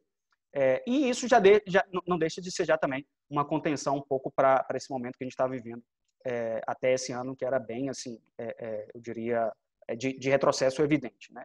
Em todo caso, eu sou um pouco pessimista também na mudança de modelo econômico que vai revigorar a capacidade do Partido Democrata de ser realmente o partido representativo da classe trabalhadora nos Estados Unidos. Isso aí eu dou por certo que não vai acontecer, mas é um grande respiro e vamos ver o que vai acontecer em 2022 lá nos Estados Unidos. Bom, também queria começar falando, respondendo essa questão, né, que o Marcelo tinha colocado e fazendo eco aqui ao Daniel. Eu acho também que a eleição do Biden especificamente nos dá um respiro, tá? Nos dá uma condição de, sobretudo assim, no âmbito internacional, né, ela fragmenta um pouco esse bloco que o Trump vinha sendo capaz de costurar com alguns países umas agendas, e eu acho que o plano doméstico do Brasil, já que esse era o outro elemento do prompt aí da mesa, né, os impactos sobre o Brasil, eu acho que no âmbito doméstico do Brasil, certamente, né, a eleição do Biden cumpre o papel de interromper, né, a legitimação do projeto que o Bolsonaro representa, né? Isso acho que já está bem claro. A gente vê aí o Bolsonaro se debatendo ao longo das últimas semanas, né, em torno da decisão de reconhecer ou não reconhecer o Biden, e a gente vê que isso gera, né, dentro do Brasil, um espaço para questionamento, né, da capacidade diplomática do país, né? E eu acho aí, o Daniel dizia, esse é um bom teste mesmo, o teste da família, né? O teste do grupo de WhatsApp da família. Quer dizer, se você jogar no grupo de WhatsApp da família e falar uma pergunta hoje, falar, e aí, o que vocês acham do Bolsonaro não ter até agora parabenizado o Biden? Eu acho que, né, boa parte dos nossos familiares, mesmo aqueles que tenham votado no Bolsonaro, vão dizer, né, que se trata de uma imprevidência, que se trata, né, que não pode agir assim, é o presidente dos Estados Unidos, né? Então, acho que isso é algo importante. Mas, e aí eu queria voltar aqui, né, para algo que acho que a gente não mencionou ainda, né? O processo de reconstrução da rota em torno dos direitos humanos, ele é um processo que eu acho que vai ser lento, né? E eu acho que é um processo que tem que se desdobrar em diversos níveis, né? E, sobretudo, em níveis mais societais, assim, mais comunitários, né? Esse alerta que o Daniel fez, por exemplo, sobre o papel da religião, né? Como se conectar a religião com direitos humanos, isso aí não vai mais ser o Biden que vai fazer, né? Não vai ser o PT que vai fazer. Me parece que isso precisa ser feito, a gente precisa começar a fazer isso, né? O Boaventura tinha publicado aquele livro lá, né, Se Deus Fosse um Ativista em Direitos Humanos, né? Isso tem uns 2 ou 3 anos, eu acho. Acho que a gente nem leu esse livro, e se leu não conseguiu, né, não conseguiu captar o alerta que ele estava chamando ali a atenção, né, a respeito disso que o Daniel colocou, por exemplo, né, reconectar debate sobre religião e direitos humanos, que foi interrompido por uma aposta, né, na laicidade, né, na ideia de laicidade, na verdade, né, enfim, num achatamento, né, da ideia do paradigma dos direitos humanos em torno da ideia de laicidade, né? E por aí vai. Eu acho que a questão da ciência, essa é uma questão que me interessa muito, né? Estou tentando fazer uma ponte aqui entre a primeira e a terceira questão, mas posturas anticientíficas, né? E me parece que isso também é algo que precisa ser conduzido a partir da nossa prática, né, das universidades. A gente vê aí o trabalho de bons divulgadores científicos aí no Twitter, né? Essas pessoas estiveram ontem debatendo vacinas lá aí no Roda Viva. Eu achei que foi uma coisa interessante, né? Enfim, eu quero dizer o seguinte aqui: esses são a reconstrução, né, dessa possibilidade de se organizar politicamente a sociedade em torno de uma ideia de direitos humanos que no mínimo mantenha, né, o conteúdo que foi afirmado ao longo do século XIX e XX, né, e manter também um espaço de disputa que está validado, né, e que não retroceda. Eu acho que é uma tarefa que vai se dar em múltiplos níveis e todo mundo aqui pode ser um agente disso, né? E eu acho que a gente tem que se pensar assim, tem que se enxergar assim, tem que agir assim, né? Não acho que isso vai ser revertido a partir de grandes eventos como uma eleição de presidente, né? Até por essas condições que o Daniel colocou e que eu acho que também estão presentes aí na América Latina, né? Não acho que a eleição da Bolívia ou mesmo a eleição da Argentina, né, tenham representado aí, né, uma rejeição absoluta, né, dos projetos de direita e, sobretudo, de extrema-direita. Eu acho que elas se deram realmente em condições nas quais algumas daquelas contradições que eu dizia que existiam nesses projetos começam a se revelar, né? E casado isso com alguma habilidade estratégica das forças de esquerda ou de centro-esquerda, né? Tanto na Argentina, né, o que foi feito, né? Enfim, na Bolívia, a construção de uma liderança alternativa ao Evo, que estava impedido, né, de disputar a eleição, e eu acho que no Brasil também vai passar por alguma ação estratégica aí da esquerda ou da centro-esquerda. E nos Estados Unidos também, por exemplo, uma coisa que foi fundamental na vitória do Biden foi a atuação do Partido Democrata em orientar o voto antecipado pelos Correios.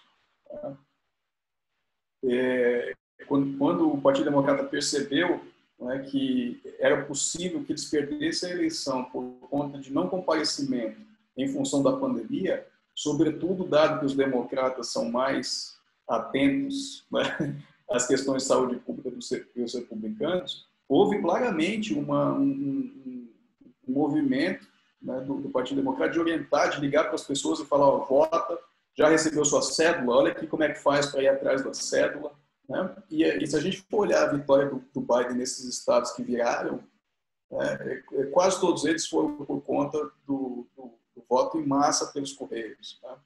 Então tem que ter algumas contradições vão se aflorar, né? Mas tem que ter estratégia do lado também da esquerda, da centro-esquerda, para poder fazer frente, né? E aí eu queria voltar para a questão, finalizando aqui, a questão do professor Maués, né? Grande amigo querido. Backlash ou disputa? Acho que o ponto que eu estava tentando fazer na minha fala é que é disputa desde sempre, né? Direitos humanos é um campo de disputa. E eu acho que nós estamos num novo estágio de disputa, né? Num estágio, gostei da forma como o Daniel colocou, em que aqueles elementos básicos de uma compreensão né, ainda muito, enfim, muito insuficiente de direitos humanos, né, como direitos civis e políticos, mesmo esses componentes, né, podem ser descartados por parte das elites, né, por parte de empresas, né? Então, eu acho que é um novo estágio de disputa, né, com elementos que são potencialmente contraditórios, quer dizer, por um lado você prega o excessivo individualismo e liberalismo, né, como justificativa do aprofundamento das relações de mercado, mas por outro lado você também nega dimensões da individualidade, né, a partir de uma pauta moralizadora e conservadora de costumes. Então, assim, é uma coisa que a gente mesmo tem dificuldade, né, de compreender, não faz sentido lógico, né? Parte disso é muito tática, né, argumentativa, para mobilizar. Mas, enfim, eu acho que é disputa, né? E né, é um novo estágio de disputa que pode levar ou não a um retrocesso aí que nos vai colocar aí por né, talvez 3 ou 4 décadas aí de reconstrução, se a gente não for capaz de interromper, né? E organizando no primeiro momento, botando a bola no chão, né? E num segundo momento, Daniel colocou isso também, apresentando uma agenda que seja de fato, né, inclusiva e capaz de processar talvez alguma das contradições dos direitos humanos, né, no seu paradigma liberal e mesmo em alguns dados do seu paradigma social.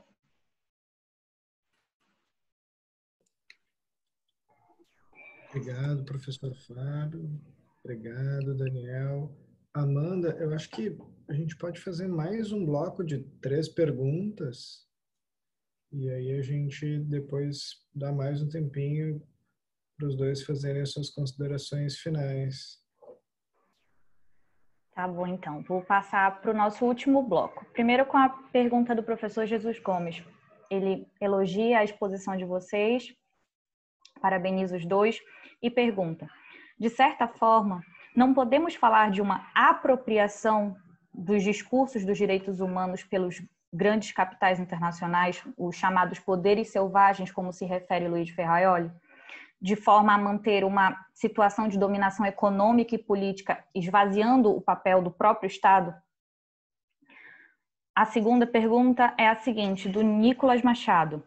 Nessa era da globalização e com essa onda do conservadorismo que ganhou grande força política e, consequentemente, popular, como vocês entendem a liberdade de expressão que é tão utilizada como uma espécie de defesa de opiniões desses grupos? Até onde vai o direito à expressão e como podemos melhorar esse debate sobre esse direito diferenciado à opinião do discurso de ódio?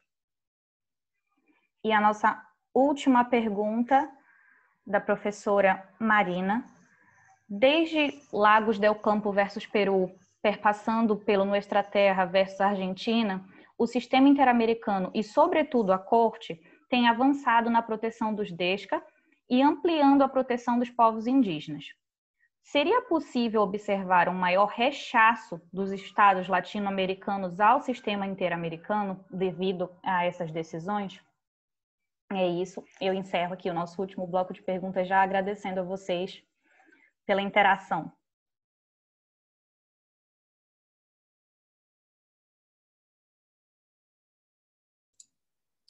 De novo, Posso, Marcelo?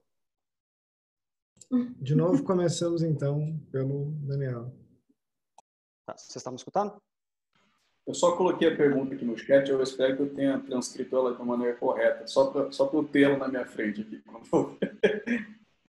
Ótimo. Eu vou tentar, porque a gente está curto no tempo, eu vou tentar pegar a primeira e a terceira, eu estou jogando aí para o Fábio a segunda, se você puder ser mais específico nessa, Fábio.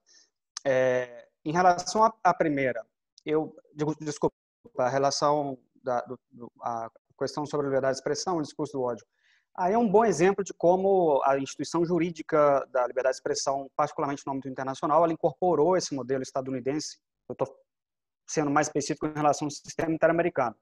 O artigo 13 da Convenção Americana sobre Direitos Humanos, ele protege a liberdade de expressão e tem um inciso justamente sobre o discurso do ódio, que é o inciso 5. Só que a interpretação que a Relatoria Especial de Liberdade de Expressão dá ao direito à liberdade de expressão, existe uma declaração de princípios do ano de 2001, e o princípio número 10, eu sei tudo isso porque eu trabalhei 2 anos na relatoria, não é que eu sou nerd, assim, que faço tanta tarefa sobre esse tema. O princípio 10 dessa declaração de princípios, ela incorpora o parâmetro da Suprema Corte dos Estados Unidos, no caso Sullivan versus New York Times. O que foi decidido nesse caso? É um caso da década de 50, eu acho, onde um jornalista processa o New York Times e a Suprema Corte diz que, em primeiro lugar, que não pode ser utilizada a via penal para sancionar assuntos de interesse público. Até nesse aspecto dá para entender, né? E o modelo também anglo-saxão, em geral, o direito penal ele é excepcional, busca-se muitas vezes alguns aspectos da punição dentro do próprio processo civil, que chama de punitive damage, no direito dos torts, né? No direito britânico e estadunidense. Mas, enfim, voltando à concepção um pouco mais constitucional da liberdade de expressão. Essa decisão da Suprema Corte basicamente decide que se exigir uma indenização civil no jornalista, tem que se provar que ele atuou de maneira manifestamente negligente, em inglês se chama reckless disregard for the truth, seria uma negligência manifesta perante a verdade. Ou que ele buscou cometer dano à reputação de uma pessoa publicando deliberadamente uma mentira. Então, nesse caso, se prova isso, aí sim pode ser imposta algum tipo de indenização civil. E o princípio 10 dessa declaração da Relatoria de Liberdade de Expressão incorpora basicamente esse parâmetro, né? Agora, claramente, uma vez mais, é o excepcionalismo da proteção sacrossanta da liberdade de expressão frente a outros assuntos de interesse público. No Sistema Europeu de Direitos Humanos, por exemplo, várias pessoas tentaram levar casos no Tribunal Europeu e na então Comissão Europeia de Direitos Humanos, alegando, por exemplo, casos de negacionismo sobre o nazismo, né? Uma pessoa publica uma coluna de opinião falando, não, morreu no máximo 10 judeus, isso é invenção dos judeus que são os donos do capital financeiro mundial, essas balelas que no Brasil às vezes também é levada a sério, né? E essa pessoa em alguns casos, sancionada civilmente, inclusive processadas penalmente, para levar o caso no sistema europeu. O sistema europeu, em geral, o que decide é não. Há um consenso de um mínimo de que a liberdade de expressão não chega a tanto, não permite uma pessoa negar o sofrimento e o holocausto de 6 milhões de toda uma etnia, como foi o caso do holocausto judeu. Nos Estados Unidos isso é impossível, e no sistema interamericano, com esse princípio número 10, também, em princípio, uma pessoa pode falar abertamente num país americano, não existiu holocausto, morreu só um judeu e tinha que morrer mesmo, era tudo sem vergonha. Esse pessoal que faz circuncisão tem que matar, tem que jogar no fogo. Esse tipo de caso no sistema interamericano, provavelmente, se uma pessoa é processada e condenada civilmente, daria razão à Comissão e à Corte Interamericana. Eu estou sendo caricaturesco, né? São exemplos, obviamente, um pouco irreais, não vão acontecer na realidade. No entanto, na regulação, por exemplo, do discurso de ódio, da utilização, inclusive, às vezes, de vias penais para sancionar o racismo, que eu também não sou tão partidário do punitivismo como uma solução para esse tipo de situação, eu acho que trata-se muito mais de políticas públicas, tem que se constitucionalizar essa questão muito mais do que criminalizar, porque para o Congresso é muito fácil aumentar a pena de racismo, igual essa desgraça, essa tragédia realmente inaceitável que aconteceu nesse supermercado no sul do Brasil, que agora vários senadores estão apoiando modificar o Código Penal. Mas, independente de se a via penal é mais viável ou não, em geral, essa proteção que se dá à liberdade de expressão, ela não leva em consideração a capacidade cada vez mais, digamos, latente, né, de causar dano a processos eleitorais, à saúde pública, no disparo massivo, por exemplo, de desinformação. Qual é a via legal, por exemplo, num país como o Brasil, de abordar o fenômeno da fake news? Ainda está sendo construído. O STF, de alguma forma, está atuando com muito consequencialismo. Eu fiquei feliz da vida de ver esse batalhão da fake news, o batalhão do ódio, né, do Carlos Bolsonaro, sendo investigado penalmente. No entanto, não tem que nem que ser advogado para saber que o Alexandre de Moraes está atropelando os princípios básicos do direito penal, ele, como ministro do STF, ordenando de ofício a abertura de inquérito e ele conduzindo o próprio inquérito, né? Isso é contrário a qualquer princípio de direito inquisitivo e acusatório, não precisa nem de... Nesse caso, eu dou toda a razão ao Aras, à PGR, de que isso é uma aberração jurídica. Inclusive, eu acho que se essas pessoas levarem um caso no sistema interamericano, elas ganham. Não tanto pelo tema da liberdade de expressão, ou provavelmente também, mas claramente pela violação do devido processo, porque um juiz não pode, de ofício, abrir um inquérito e conduzir um inquérito determinando prisão preventiva. Mas sendo consequencialista, se a direita comemorou a prisão do Lula com o consequencialismo do Moro, vamos comemorar também a prisão da extrema-direita pelo consequencialismo aí do Alexandre de Moraes. Em relação à terceira pergunta, aí eu vou dar uma de conservador. Eu não sou muito partidário dessas decisões do sistema interamericano, que eu acho que também são muito retóricas, muito discursivas, né? Justiciabilidade dos DESC, no caso do direito do trabalho, no caso do Lagos del Campo. Eu acho que tem muitas falhas argumentativas nesse caso, e, no fundo, as medidas de reparação que a Corte Interamericana ditou nesse caso, também eu necessitaria de muito tempo para expor o meu ponto de vista, eu vou compartilhar um post que eu publiquei há uns 2 anos atrás. A Corte Interamericana, eu acho que também com a aplicação de um péssimo critério argumentativo, declara violado o direito à estabilidade no trabalho, e as medidas de reparação para o senhor Lagos del Campo é muito inferior às reparações que foram dadas em outros casos onde não se declarava violação de DESC, só se declarava violação de direitos civis e políticos por conexidade ou por conexão, né? Qual o sentido disso? É um juiz se sentir bem, ser o pioneiro na justiciabilidade dos DESC no sistema interamericano? Tem muito mais sentido decisões como o caso Laca Ronra, essa sim eu estou totalmente de acordo, onde também as medidas de reparação são consistentes com a Declaração de Violação do Direito ao Meio Ambiente Equilibrado, direito à água, direito à alimentação adequada, né?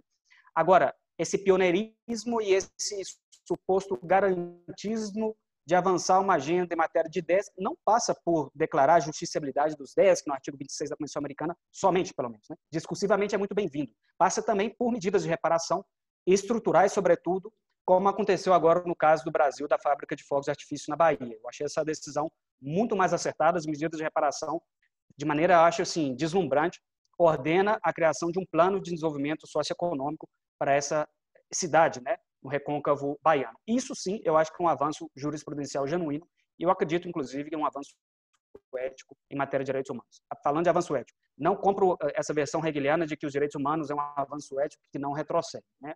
A prova da chegada do bolsonarismo, digamos, demonstra que os direitos humanos, como o Fábio bem colocou, é um espaço eterno de disputa. Não existe uma história sempre a se linear, que a gente vai alcançando sempre essa lógica hegeliana do espírito absoluto, né? A gente vai evoluindo eticamente e não tem como voltar para trás. Não.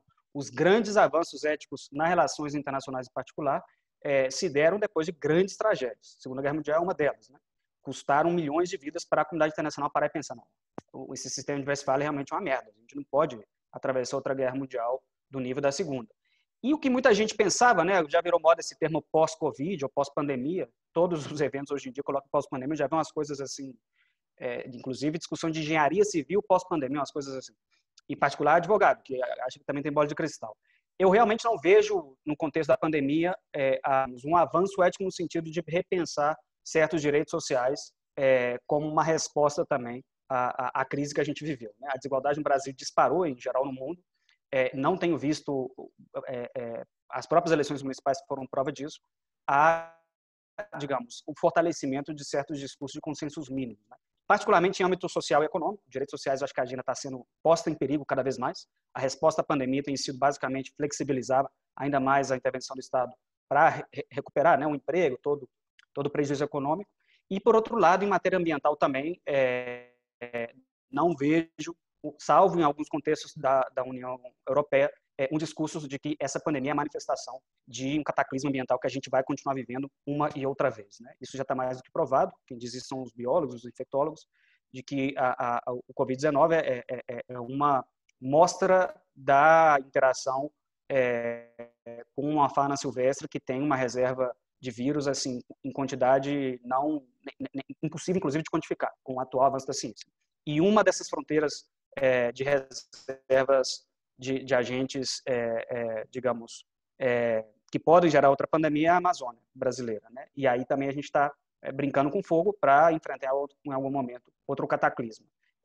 Eu esperaria que a chegada de alguns partidos verdes ao governo na Europa e fortalecimento em outros contextos também possam gerar também uma concepção um pouco mais, eu diria, harmonizadora ou harmônica entre a concepção da natureza como direito humano básico.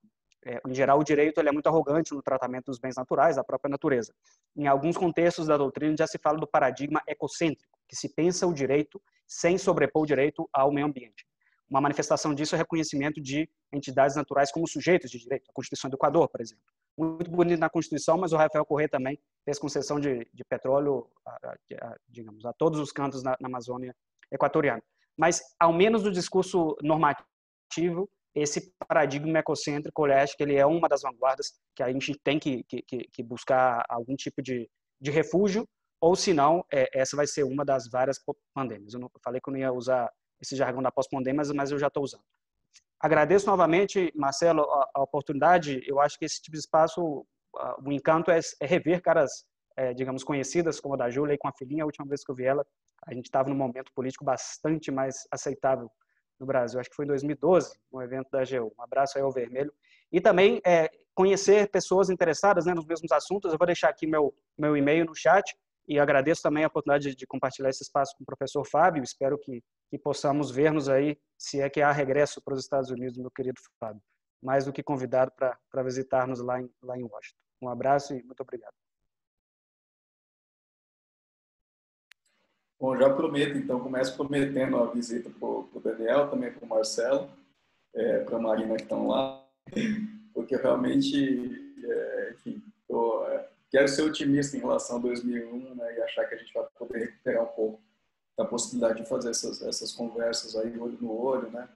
E não na tela, e, né, com cafés ou outros produtos, né, para poder, enfim, fluir melhor também a conversa, né? Bom, começando aqui pela questão do Nicolas, né? Desculpa, começando pela questão do Jesus, né? Sobre a apropriação do discurso de direitos humanos pelo grande capital. Eu acho até, Jesus, que esse era um pouco o tom dos anos 90, né? Desse passado no qual a gente se ressente hoje, né, tendo em vista onde a coisa chegou, né? Porque o que era, de novo, ali o consenso? O que foi o consenso dos direitos humanos que a gente viu nascendo nos anos 90? Era, né, democracias liberais, direitos civis e políticos, né? Havia, evidentemente, um espaço de disputa em relação a direitos sociais, culturais, ambientais, né? Mas o dado era de que existia um acordo em relação a direitos civis e políticos, né? Acordo esse que também estava conectado com, né, o projeto neoliberal na economia, né? E existiu ali um movimento muito grande, por exemplo, e isso inclusive no âmbito internacional, né, com o Global Compact das Nações Unidas, né, de que as próprias empresas iam começar a assumir a realização de direitos humanos como aspectos dos seus negócios, né? Então, quer dizer, isso é um pouco, né, do que a gente estava vendo, de maneira crítica, obviamente, denunciando todas as insuficiências disso, né? Mas que eu acho que hoje a gente está indo para um outro caminho, na verdade, né, que é um pouco até pior.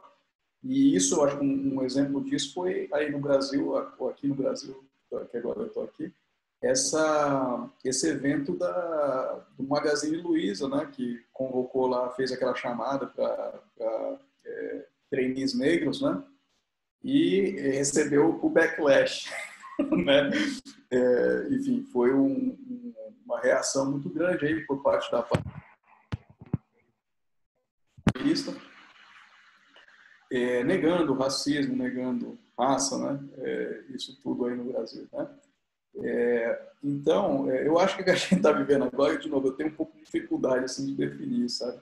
Porque, sem dúvida, não é algo que seja contra o mercado, muito pelo contrário. Bolsonaro, Paulo Guedes ou Donald Trump nos Estados Unidos têm, obviamente, que agendas que são consentâneas com os grandes capitais internacionais, os poderes selvagens, né?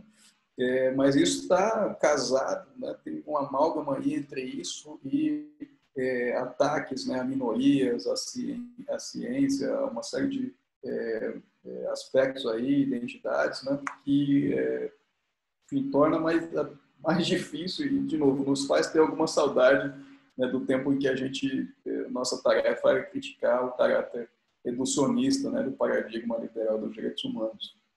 Sendo que hoje, né, me parece que a gente tem até que defender isso. Aí a questão do Nicolas, né? Como vocês entendem a liberdade de expressão? Aqui deixa eu fazer uma crítica aqui disso sociologia do direito, né? Que é da onde eu venho, mais ou menos. Bom, direito, liberdade de expressão, né? O direito, né? Agora, os direitos eles têm um contexto, né? Eles têm um entorno institucional, né? E a ideia da liberdade de expressão, ainda sendo como Daniel crítico, né, ao excepcionalismo americano em relação a essa matéria, né, sendo que é ultraliberal e nada republicano, né, baseado nessa ideia de um mercado de ideias, né, marketplace of ideas, né, se não tiver intercâmbio você não vai chegar no preço ótimo, né, mas enfim. Agora, isso tem um entorno institucional onde surge, né, que é um entorno que é baseado na televisão, nos jornais, nos grandes jornais, né, nas universidades. É daí que vem as ideias, não é do grupo do WhatsApp da família, né, onde hoje eu li barbaridades sobre a vacina. Né? Eu acho o seguinte, até onde vai essa liberdade de expressão? Né? Como é que a gente diferencia isso do discurso de ódio? Isso é uma coisa que cada vez mais nós vamos ter que refletir por conta da mudança, né, do contexto institucional todo. Hoje, nos Estados Unidos, por exemplo, tem um debate sobre quebrar o monopólio do Facebook, né, fazer o Facebook vender parte dos seus negócios, o WhatsApp para lá e o Instagram para cá, né, para poder diversificando um pouco a propriedade. Quem sabe você tem uma competição que, né, melhora um pouco as condições de circulação aí de determinadas mensagens. Não sei se isso vai ser suficiente, não, ou se os Estados Unidos, enfim, não vai ter que repensar um pouco a sua doutrina de liberdade de expressão, né? De novo, eu acho que o Biden, não é possível que a administração do Biden não tenha consciência, né, de que o que aconteceu nos Estados Unidos é, em grande medida, parte desse tipo de prática de desinformação. E que a responsabilidade disso não é só do Facebook, mas é também do Steve Bannon, do Olavo de Carvalho, né? Porque, enfim, essas pessoas que criaram tecnologias e plataformas de difusão de desinformação, né, que se beneficiaram da estrutura corporativa do YouTube e do Facebook, etc., né? Mas, enfim, no fundo, você tem agentes que estão engajados nessa prática. E aí, como é que você responde a isso? Pela via criminal, investigando, mandando o FBI investigar esse pessoal, né? E o que já foi feito na história dos Estados Unidos, por exemplo, em relação ao terrorismo, né? O terrorismo doméstico, né? Antes do 11 de setembro, o foco do FBI eram esses grupos de supremacia branca. O FBI tirou o foco desses grupos quando veio o 11 e terrorismo passou a ser terrorismo islâmico. Será que, enfim, alguma coisa, alguma resposta, eu acho que o governo Biden tinha que dar isso, porque, do contrário, as condições do próprio governo que estão ameaçadas, vacinas, né, e outras coisas. A questão do republicanismo, lá que Marcelo falava, que Daniel falava, né? Aí, por fim, a pergunta da professora sobre indígenas. Eu acho que o principal elemento aqui da questão é quando ela fala assim, eu acho que é nesse contexto. Estão me ouvindo? Estão me ouvindo? É porque congelou aqui. Mas eu acho que é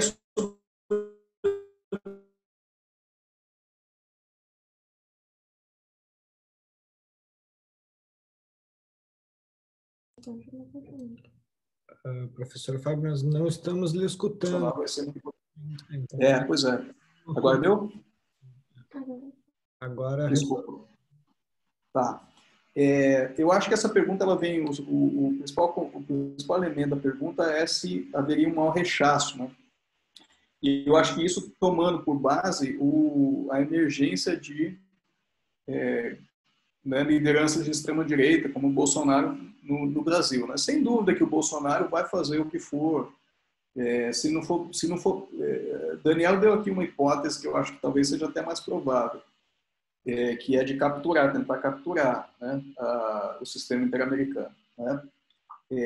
Mas se não for possível capturar, sem dúvida vai reagir, né? Agora, é por isso que o quadro internacional é importante, né? Porque e aí, mais uma vez, qual o papel que os Estados Unidos vai exercer na defesa do sistema interamericano, né? E a gente vinha num contexto em que o Trump, por exemplo, estava passando pela questão do Paulo Abrão, né? Pela não recondução do Paulo Abrão e outros eventos aí que mostravam, né, que existia um esforço ali do governo Trump de esvaziar o diálogo sobre direitos humanos no hemisfério. Talvez com o Biden isso tenha um backlash, e aí isso abre o respiro, né, que o Daniel falava, para a gente poder, né, tanto domesticamente fazer oposição ao Bolsonaro, como também, no caso do hemisfério, dar prosseguimento ao diálogo. Pode ser que as decisões são ruins, né? Pode ser que tenha um outro caminho mais promissor, mas interditar o diálogo hoje que é o pior para a gente, né? E aí, só para terminar, falando sobre toda a captura que eu dizia agora do sistema, mas também conectando isso com o debate lá que eu busquei fazer no início, que eu retomei na resposta do professor Maués, eu comecei aqui a fazer uma pesquisa na verdade, até estava trabalhando com outros colegas que estavam mais engajados nisso. Fazer uma pesquisa um pouco sobre direitos humanos no governo Bolsonaro, né? Sobretudo o Ministério dos Direitos, a atuação do Ministério dos Direitos Humanos e tal. Aí a gente começou a fazer umas entrevistas, começou a fazer umas coisas assim, depois eu parei, não retomei mais isso, não sei se eu vou retomar. Mas um dado que eu colhi nessas entrevistas que era bem interessante, de pessoas, né, de dentro do Ministério, era dizendo o seguinte, eles falavam o seguinte, olha, o que é mais intrigante aqui é que não existe uma reação do governo em relação aos direitos humanos. Não é que é um governo que rejeita direitos humanos, mas é um governo que busca reconfigurar a noção de direitos humanos. Então, por exemplo, falar de direito da família. Você vê, ontem o pessoal estava comemorando a coisa das viúvas, da amante viúva que não vai ter direito à herança, né? Que foi uma decisão do STF, e a Damares e mais a secretária lá, filha do Gandra, né? Gravaram um vídeo comemorando isso. Então, a visão do pessoal lá de dentro, na época com que a gente fez algumas entrevistas, né, de que existia muito mais esse esforço de se apropriar da ideia de direitos humanos, né, para fazer avançar suas compreensões morais sobre diversas coisas, do que de dizer, não, a gente rejeita direitos humanos, isso é uma imposição, sabe? Então é um jogo super inteligente, né, por qual a gente tem que estar muito de olho. Porque quanto menos a gente compreender o que está sendo feito, e eu acho que a gente não tem ainda uma compreensão, mais vai ser difícil a gente, né, reagir né, desenvolver alianças para reagir. Mas é isso, gente. Falei demais. Queria agradecer mais uma vez. Estando à disposição também para aquilo que eu puder contribuir, deixar aqui no meu e-mail também. E é isso, valeu. Então, mais uma vez, muito obrigado, Daniel, muito obrigado, Fábio, pela disponibilidade de tempo de vocês, que durante a pandemia é ainda mais restrito, né, dos profissionais destacados na atuação internacional, na defesa dos direitos humanos. Em nome da organização do Congresso, eu gostaria de agradecê-los. Vamos passar a palavra à Amanda também para que encerre os agradecimentos e dê, enfim, os recados em relação ao dia de amanhã. Bom, eu queria estender os agradecimentos do Marcelo. Foi uma honra ter os dois aqui conosco para poder ampliar um pouquinho mais as nossas perspectivas, os nossos debates. E já dando os avisos para amanhã, queria convidar todos que estão aqui, tanto os participantes quanto vocês, professores, para acompanharem tanto na parte da tarde o desenvolvimento dos nossos GTs. Nós temos o GT de Empresas e Direitos Humanos, de Processo Internacional, de Controle de Convencionalidade e de Migrações, Apátrida e Refúgio. E a gente continua esse debate que a gente começou aqui hoje, às 18 horas, na nossa mesa de Dualismo Moderado e o Direito Internacional de Direitos Humanos, com a participação do professor André de Carvalho Ramos, professor Antônio Gomes Moreira Maués, que está aqui conosco, a professora Isis Aparecida Conceição e a professora Melina Fachin. Espero que todos possam participar amanhã para continuar o nosso debate e agradecer novamente a todos que estavam aqui, tanto os participantes quanto os professores. Foi muito bom. Obrigada e boa noite a todos.